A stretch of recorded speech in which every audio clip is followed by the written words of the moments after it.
Blessed evening to all. Good evening. Mga kapatid, may tatlong bagay na hindi natin kayang itago o hindi kayang itago ng tao. Ano-ano mga yon? Usok daw. Dahil kahit gaano mo takpan, lalabas pa rin. Ang ikalawa, ang pag-ibig. Kahit pigilan mo, makikita. At ang ikatlo, ang uhaw. Kahit tiisin mo, maramdaman. May mga uhaw na madaling punan. Uhaw sa tubig, iinom ka lang. Uhaw sa pahinga, matulog ka lang. Pero may mga uhaw na hindi basta napupunan. Uhaw sa pagmamahal, uhaw sa kahulugan ng buhay, uhaw sa kapayapaan ng puso. Kapag nauhaw ang katawan, hahanapin mo ang tubig. Pero kapag nauhaw ang puso, ano ang hinahanap natin? Minsan pera, minsan relasyon, minsan tagumpay. Pero bakit kahit nakuha na natin ang mga iyon, may kulang pa rin? Dahil ang puso ng tao ay may uhaw na hindi kayang punan ng mundo. May mga lugar sa mundo na kilala sa kanilang disyerto. Tahimik, mainit, walang tubig. Pero ang mas nakakatakot na disyerto ay hindi nasa lupa, kundi nasa puso. Disyerto ng pagod, disyerto ng lungkot, disyerto ng pagdududa. At iyan ang kwento ng salita ng Diyos ngayong ikatlong linggo ng Kwaresma. Isang bayan ang nauhaw sa disyerto, isang babae ang nauhaw sa balon, at isang Diyos na handang magbigay ng tubig ng buhay. Tatlong larawan, tatlong kwento, tatlong salita. At sa ating pagninilay ngayon, nais kong ibahagi at iwan sa inyo ang tatlong salita. Uhaw, bukal, buhay. Ang una, uhaw. Sa unang pagbasa mula sa Eksodo, ang mga Israelita ay nasa disyerto. Mainit ang araw, mahabang ang paglalakbay, at wala silang tubig.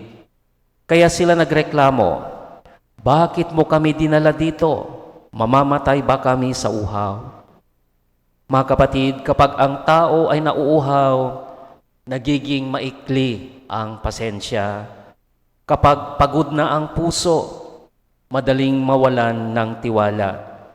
Hindi lang Israel ang nagtatanong noon, narito ba ang Panginoon o wala? Tayo rin.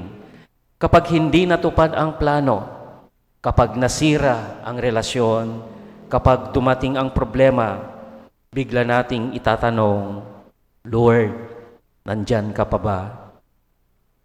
Pero ang totoo, hindi Diyos ang nawawala. Tayo ang naliligaw.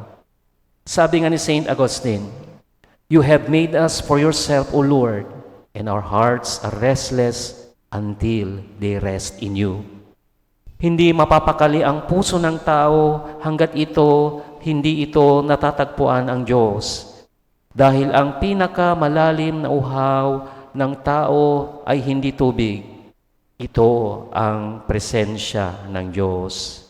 Kaya uhaw, bukal, buhay. Ang ikalawang salita, bukal. Lumipat tayo sa Ebanghelyo. Isang babae, isang balon, isang tanghali. Hindi normal ang tanghaling pagkuha ng tubig. Bakit? Mainit, mahirap, nakakapagod. Pero pupunta siya ng tanghali dahil ayaw niyang makita ng ibang tao. Bakit? Dahil may sugat ang kanyang nakaraan. Ang Samaritana, siya'y may 5 asawa at ang kasama niya ngayon ay hindi niya asawa. Sa madaling salita, maraming pagkakamali. Pero doon sa balon nakilala niya si Jesus at sinabi ni Jesus, "Bigyan mo ako ng maiinom." Nakakagulat. Ang Diyos humihingi ng tubig. Pero maya-maya sinabi ni Jesus, kung alam mo lamang ang kaloob ng Diyos, ikaw ang hihingi sa akin ng tubig na buhay. Tubig na buhay, hindi nauubos, hindi natutuyo, hindi kumukupas. Sabi ng ating Panginoong Yesus, ang iinom ng tubig na ibibigay ko ay hindi muling mauuhaw. Mga kapatid, ang babae ay naghanap ng pag-ibig sa maraming lugar, pero hindi siya napuno dahil may katotohanang mahirap tanggapin.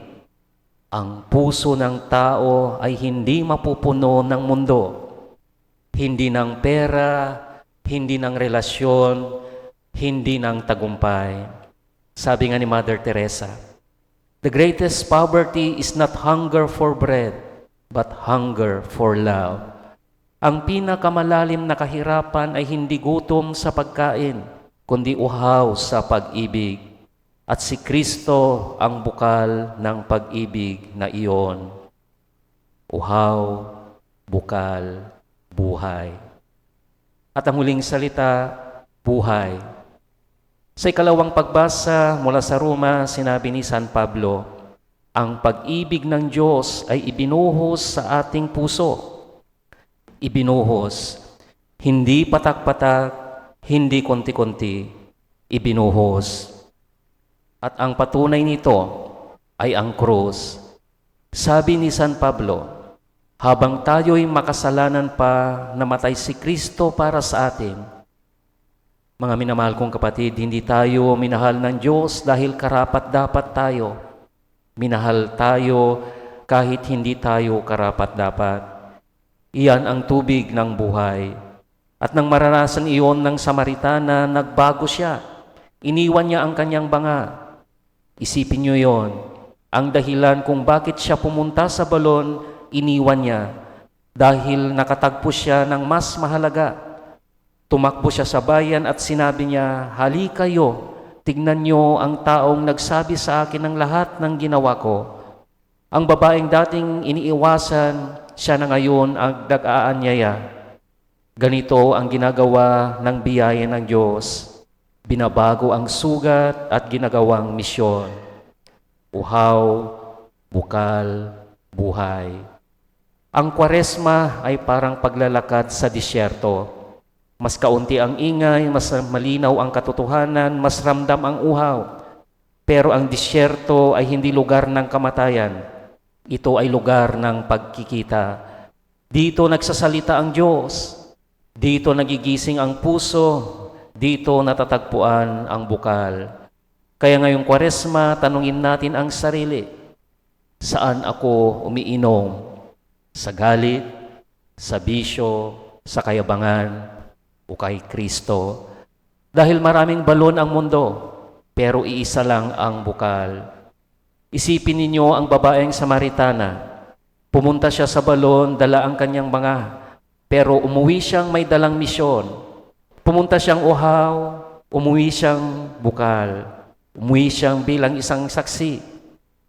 Ganito rin sana ang mangyari sa ating ngayong Kwaresma. Dumating tayo sa simbahan, dala ang ating pagod, dala ang ating sugat, dala ang ating pagkakamali.